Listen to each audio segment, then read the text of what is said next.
Snap, Meta, Amazon, Oracle. Ces compagnies américaines ont une chose en commun. Elles ont annoncé dans les derniers mois des mises à pied significatives au profit de l'intelligence artificielle. C'est un changement majeur, définitivement. L'IA bouleverse le monde du travail. Mais doit-on craindre des pertes d'emplois chez nous aussi? Il y a des pertes d'emploi, mais ce qu'on voit surtout ici, c'est de la non-embauche, principalement pour des postes d'entrée. Selon une étude de l'Institut du Québec, en 2025, plus de 800 000 travailleurs québécois étaient vulnérables à l'intelligence artificielle, soit 18 % de la main-d'œuvre, la même proportion qu'au Canada.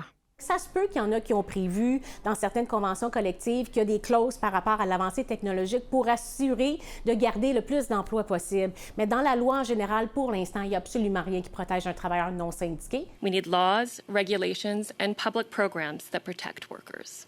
Au Sénat, lundi, le syndicat canadien de la fonction publique a interpellé Ottawa. C'est le silence radio de la part des gouvernements, tant au fédéral qu'au provincial. Il n'y a pas de projet de loi, il n'y a pas de projet d'encadrement. Pour la CSQ, l'enjeu est moins la perte d'emploi que la manière dont l'IA transforme les milieux de travail. La job est déjà stressante. Fait que moi, c'est sûr, de mon côté, si l'IA est implantée de mon côté, je vais-tu rester? J'ai pas la réponse à cette question-là. Cet employé d'un centre d'appel raconte que certains de ses collègues ont dû composer avec l'installation d'un logiciel d'intelligence artificielle qui surveillait leur travail.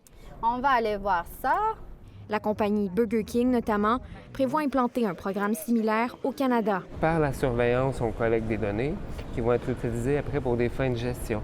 Donc, que ce soit pour faire les horaires dans certains milieux, même pour prendre des décisions, vous savez, sur la rémunération des gens.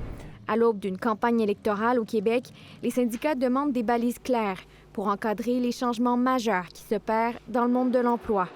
Ici Raphaël Drouin, Radio-Canada, Montréal.